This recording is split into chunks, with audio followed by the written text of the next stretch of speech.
Kalau orang sudah dibesarkan Allah, diagungkan Allah, macam Rasulullah, 24 jam tak henti-hentinya orang menziarahi. Padahal yang diziarahi hanya kuburnya, bukan ada uangnya. Itu tanda Allah mengagungkan orang itu. Nah, jadi kita mencari juga keagungan Allah ini supaya kita dapat, karena Allah Ta'ala itu sedia keagungannya. Tak ada pun alam semesta, tak ada pun kita, dia tetap maha agung. Ketika kita diadakannya, ya tetap maha agung ya. Nah, kita carilah supaya dapat keagungannya itu. Artinya dia mengagungkan kita, dia membesarkan kita. Mun Allah maha besar maha agung itu dah jauh dari kelas SD dah kita tahu itu. Allahu Akbar, Allah maha besar itu dari dulu dah kita tahu. Tapi awak dapatnya kebesaran Allah, ini yang kita cari. Ya sebenarnya kebesaran Allah itu sudah banyak kita terima, sudah banyak kita terima kebesaran keagungan Allah kepada kita. Cuman kita tidak merasakannya, kita anggap biasa-biasa saja. Karena memang dari kecil benda itu sudah ada beserta dengan kita, sehingga kita menganggap biasa-biasa saja. Padahal itu adalah keagungan Allah. Karena dari dahulu sudah kita bersama dengan Dia. Sehingga kita tidak merasa apa-apa, kita menganggap itu adalah sesuatu yang agung, yang besar, kebesaran Allah. Ya karena tadi dah kita memang dari dulu bersama dengan Dia. Penglihatan kita, pendengaran kita itu semua kebesaran Allah. Cuman karena dari kecil dah itu ada pada kita sampai besarnya, bahasa kita biasa-biasa itu. Melihat sana melihat sini. Kali yang kita ingat merasakan kebesaran Allah, banyak lupa kita. Padahal itu kebesaran Allah.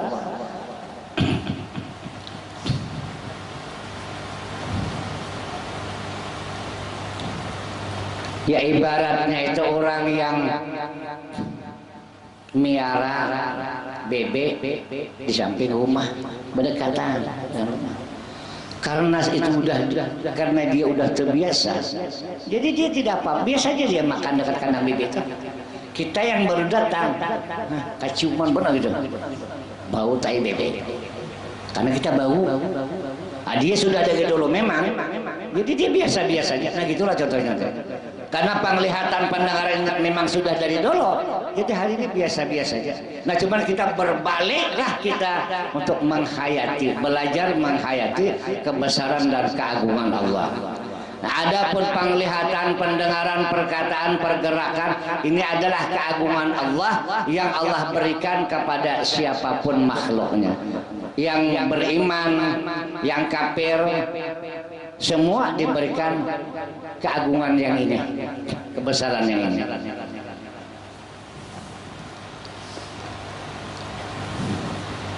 Ini kebesaran, keagungan yang Allah limpahkan di dunia aja. Semua menerima itu. Orang kafir kata dia, orang beriman, Islam kata dia, semua kebesaran itu ada pada dirinya. Nah kemudian kebesaran-kebesaran yang lain untuk bekal di akhirat ini tidak Allah berikan kecuali kepada orang yang Ia pilih. Kepada orang yang Ia pilih. Sembahyang, mun Allah tak ada milih, tak ada sembahyang kita tuh. Saya tak ada sembahyang, Allah juga yang milih. Benar, nanti Allah juga yang milih awak masuk neraka. Allah Ta'ala juga milih, maulah kita. Jangan macam itu, jangan sifat yang jahat dinisbahkan kepada Allah. Menjahat itu kita, Allah Ta'ala tetap nyuruh yang baik. Jadi jarang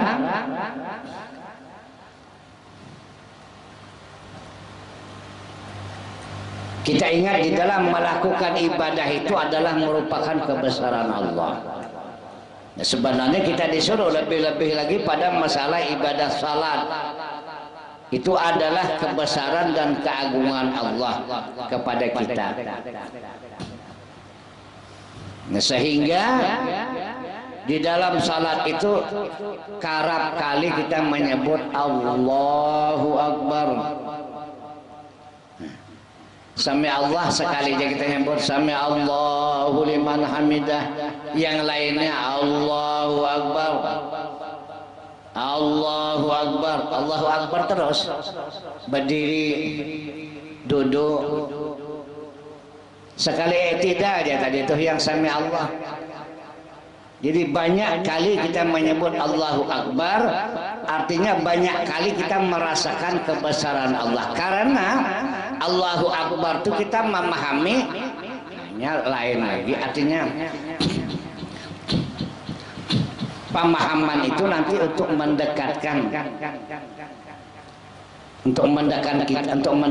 kita kepada apa yang kita bicarakan. Misalnya kebesaran Allah, supaya kita cepat merasakan kebesaran Allah itu, nah lalu kita memandang merasakan bahwasanya di dalam sholat itu dari awal sampai akhir tidak ada yang kita lihat, tidak ada yang kita pandang, dan tidak ada yang kita rasakan melainkan kebesaran Allah. Karena Allah telah membesarkan kita.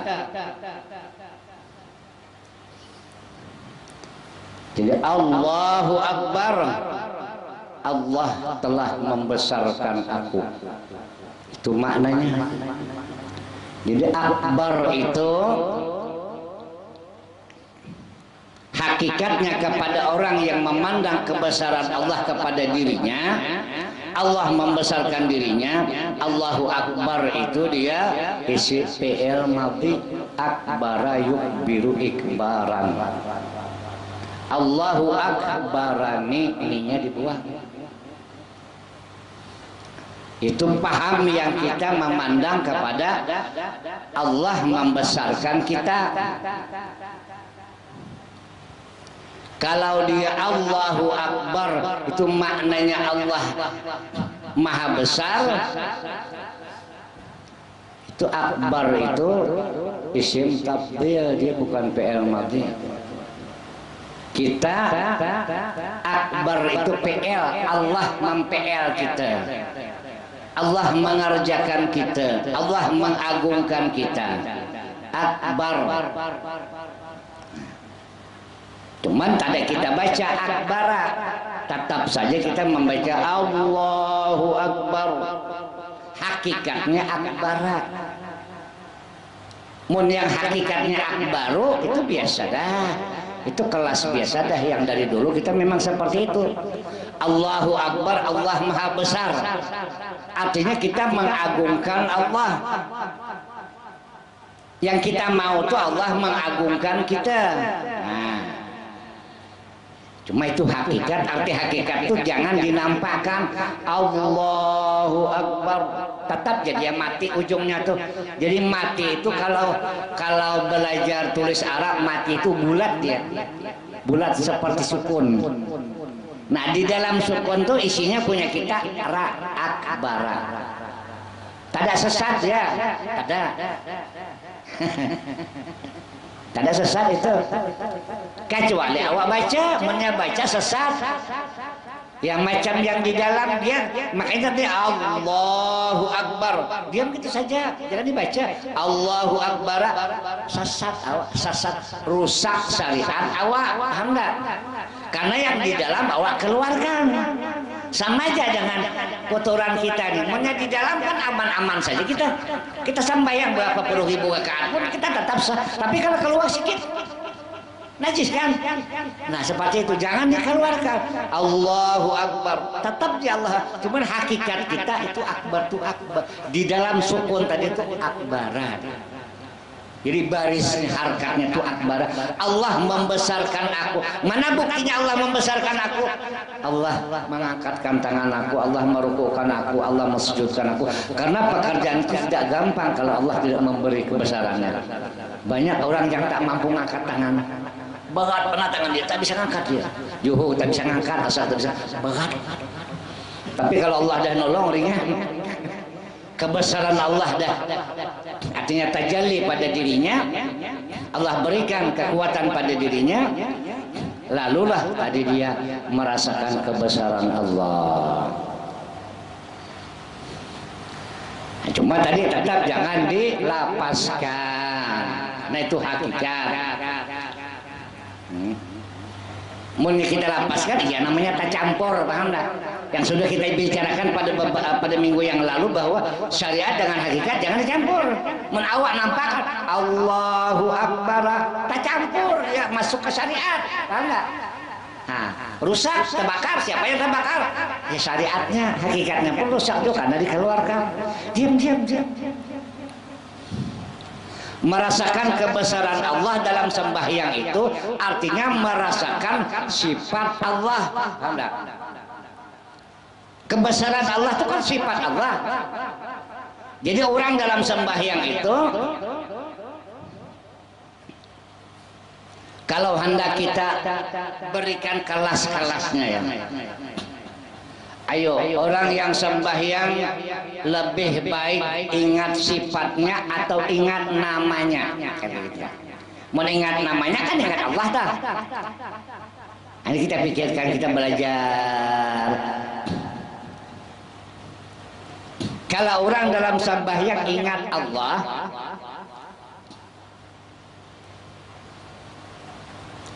itu pertama dulu ya. Yang pertama, kalau kita ingat itu artinya sesuatu tidak ada. Paham nggak? Yang kita ingat itu sesuatu yang tidak ada, munnya sesuatu.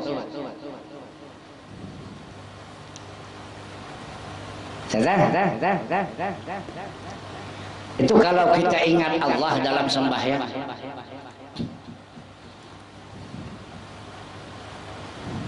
Jadi kelasnya tuh tinggian kelasnya tuh kan kelasnya ada kelas 1, kelas 2, kelas 3 kan.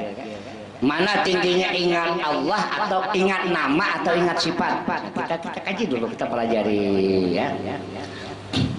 Abah guru nyuruh kita sembahyang tuh ingat nikmat Allah kan. Dari awal sampai nikmat Allah tuh sifatnya juga, kebesaran Allah sama. Kebesaran Allah, nikmat Allah itu sama aja, dia namanya aja berbeda.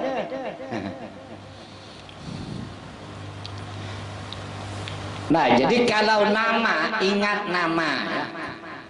Mun kita pelajari kita nih, mulai di dalam perut,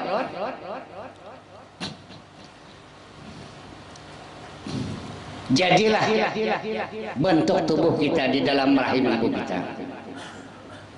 Jadi sudah bertangan, bermata, bertelinga, berhidung, bermulut, berkaki, udah jadi, cuman belum bergerak. Yang jadi ini apa nih? Sifat. Zat saya sebut lagi, sifat itu tetap dah. Itu sifatnya. Ada putih, ada hitam, panjang, pendek, gemuk, kurus, itu sifatnya. Jadi sifat itu sudah ada, paham tak? Lagi dalam perut sudah ada sifat, udah ada nama lah. Belum. Tua siapa? Tua sifat dari nama kan? Nah, lalulah lama kelamaan bergerak budak tuh. Bergerak tuh yang namanya af'al, perbuatan. Bergerak sana sini. Jadi zatnya, sifatnya dan af'alnya. Nama belum ada. Pak keluar barulah ada nama terakhir, kelas terakhir nama. Nah, jadi kalau kita ingat di dalam salat itu kepada sifat, itu lebih tinggi daripada ingat kepada asma, nama. Oleh sebab itulah tadi abah guru kita jangan lupa satu huruf saja, kata abah guru kita membaca Fatihah lupa dengan nikmat Allah, itu hukumnya kata beliau udah ujub hukumnya. Ujub itu artinya lupa dengan nikmat Allah. Apalagi umpama sepanjang-panjang salat tadi ingat dengan rahmat, dengan nikmat Allah, ujub rasa panjangan. Nah, jadi kalau abah guru nyebutnya beliau nikmat Allah, kebesaran Allah. Ya nikmat tuh ya, kebesaran Allah. Mata kebesaran Allah, nikmat enggak bagi kita? Nikmat. Ya nikmat tuh ya kebesaran. Jadi kita mulai hari ini kita pahami lebih jauh lagi bahwasanya Di dalam kita melaksanakan salat itu adalah kita merasakan atau menerima kebesaran dan keagungan Allah. Kita telah dibesarkan dan diagungkan oleh Allah Subhanahu wa taala. Mun kita sembahyang kan kita sama dengan Nabi Muhammad itu sembahyang juga. Ini yang ketinggian ilmu tuh Nabi Muhammad sembahyang, dia tidak sembahyang pun masuk surga. Nah, itu ketinggian ilmu tuh.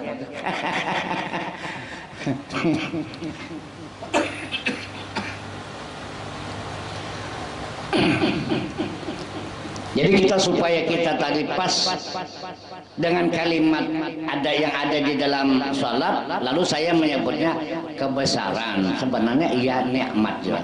Karena Allahu Akbar di situ banyak. Jadi kita sebut saja kebesaran Allah. Nah, lalu Rasulullah sallallahu alaihi wasallam beliau pernah bersabda, as-salatu mi'rajul mu'minin. Sembahyang itu adalah mi'rajnya umatku yang beriman. Pahamannya itu macam mana? Itu yang perlu kita bicarakan. Sembahyang itu adalah mi'rajnya umatku yang beriman. Nah, kita pahami. Sama dengan hadis Nabi tadi itu, tuntutlah ilmu dari buayan sampai kaliang lahat. Kita pahami itu sampai kaliang lahat. Bayangkan kalimatnya itu Nabi madahkan sampai kaliang lahat. Akhir nuntut ilmu itu sampai kaliang lahat. Iya, ulama-ulama kita dahulu mempraktikkan hadis itu. Ketika orang itu sudah di liang lahat, dibacakan talqin. Karena talqin itu isinya penyampaian ilmu. Salahlah kalau orang bertalqin tuh. Berarti orang ngamalkan hadis tadi, tuntutlah ilmu dari buayan sampai kaliang lahat. Dibacakan ilmu.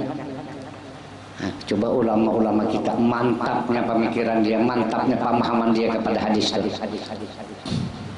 Jadi dipahami seperti itu. Sama dengan as-salatu mi'rajul mu'minin. Sembahyang itu adalah mi'rajnya umatku yang beriman. Kita pahami. Macam mana cara memahami bagaimana perjalanan mi'raj Nabi itu seperti apa? Nah, secara jumlah, secara ringkas, mi'raj Nabi dari Baitul Maqdis naik ke langit 1, 2, 3, 4, 5, 6, 7 sampai ke tempat yang Nabi artinya menerima kewajiban salat dari Allah. Itu tidak ada yang Nabi pandang linuriyahu min ayatina. Allah Ta'ala perlihatkan kebesaran Allah. Jadi tidak ada yang Nabi pandang, tidak ada yang Nabi lihat, tidak ada yang Nabi rasakan, melainkan kebesaran Allah. Nah, berarti kalau kita mi'raj dalam sembahyang itu merasakan kebesaran Allah juga. Karena Nabi tadi waktu mi'raj tidak ada yang dirasakan beliau, tidak ada yang dipandang beliau, melainkan kebesaran Allah.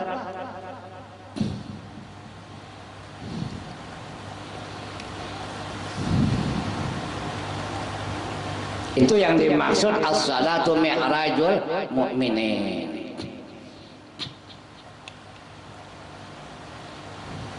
Nah, kemudian di dalam kelakuan salat,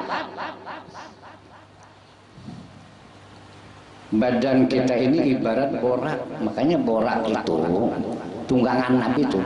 Jadi borak itu badannya seperti kuda, palanya seperti manusia, cuman entah seperti manusia upah perempuan kok panjang rambutnya. Dulu ada macam itu tuh. Dulu ada pedang berbuak kan. Nah, itu tak benar, itu ngarang-ngarang.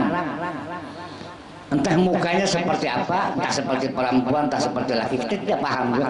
Pokoknya borak itu badannya seperti kuda, kepalanya seperti manusia. Ada hidung, mata, mulut. Nah, lalu borak itu badan, tubuh badan kita ini ibarat borak. Makanya kita sembahyang itu ada macam kuda enggak? Ada enggak kita macam kuda? Rokok tuh macam kuda gitu. Rokok tuh macam kuda. Siapa yang panjang waktu rokok tuh? Kaki ke tangan? Kaki yang panjang, tangan tak sampai ke bawah kan? Kaki yang panjang. Katanya di dalam sejarah Isra Mi'raj itu, apabila borak ini naik gunung, tangannya pendek, kakinya panjang. naik gunung supaya badannya itu selalu rata macam ini. Jadi tangannya pendek, kakinya panjang.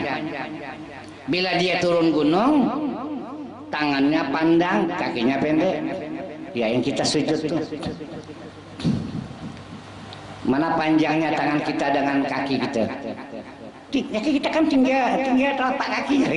Siapalah panjang tangan kita.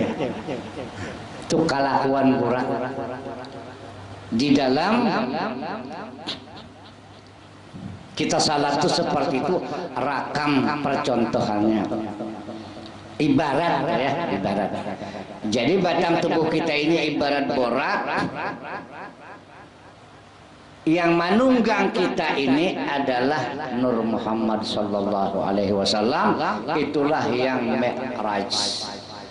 Dia bertunggang di tubuh kita, ibaratnya seperti itu. Jadi batang tubuh kita ibarat borak, roh kita ibarat Muhammad tadi itu, yang Mi'raj kepada Allah. Jadi rohaniyah tadi itu senantiasa dia memandang kebesaran Allah. Nah, cuman karena kita orang awam nih banyak lupa lapiknya, lupa ingat. Ya, kala ingat, kala lupa ya tak bisa nanti apakan. Jadi itu yang dimaksud as-salatu mi'rajul mu'minin. Hendaklah di dalam salat itu tidak ada yang dipandang, tidak ada yang dilihat, melainkan keagungan dan kebesaran Allah. Pas sudah. Bila seperti itu, paslah sudah dengan kejadian Isra dan Mi'raj kepada Nabi Muhammad sallallahu alaihi wasallam. Nah, kembali kepada pembicaraan kita. Qidam artinya adanya Allah Subhanahu wa taala, tidak ada permulaan, mustahil ada permulaan. Lalu artinya tadi sedia ada. Nah, yang sedia ada itu apalah kalau kita di alam semesta ini yang sedia ada itu apalah? Ruang. Paham tak? Ruang itu sedia ada. Ruang alam. Ini nih ruang ini kan dari dulu memang ada nih. Mun rumah kita nih rubuh tak ada lah masih ruang. Ada cuman dia tak nampak. Paham tak?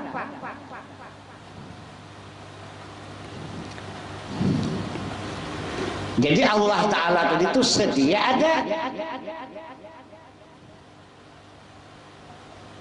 Nah, kita ibaratkan umpamanya seperti ruang. Jadi ruang ini sedia ada dah, tak ada pun rumah, tak ada apa-apa pun ya tetap ada ruang nih. Lalu supaya ruang itu ada, nampak ada bilangannya, lalu kita buat bangunan. Apabila kita membuat bangunan 5 meter, maka ruang itu 5 meter lah dia persegi umpamanya.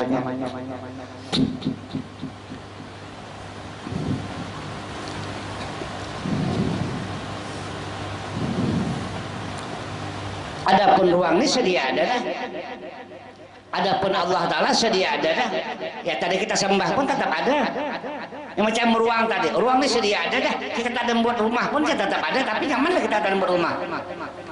Hujan kehujanan, panas kepanasan, kan? Yang mana kita? Kita harus buat rumah. Paham tak? Jadi ruang ini sedia ada.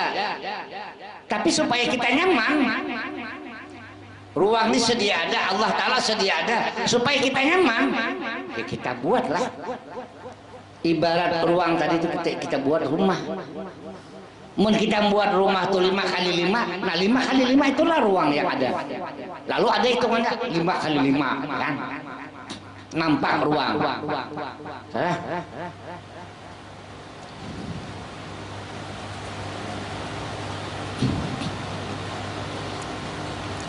Nah, jadi Allah Ta'ala tadi itu sedia ada. Tadi kita sembah pun ya tetap ada. Cuman supaya kita nyaman di akhirat, lalu kita bangun agama. Makanya bunyal Islam, dibangun agama Islam itu atas 5 dasar katanya. Dibangun. Bunyal Islamu ala khamsin, dibangun agama Islam itu atas 5 dasar. Mengucap 2 kalimat syahadat, mendirikan sholat 5 waktu, puasa bulan Ramadan, kemudian 4 membayar zakat, 5 pergi haji. Jadi itu dibangun. Mun tada dibangun, tada nampaklah ruang kita.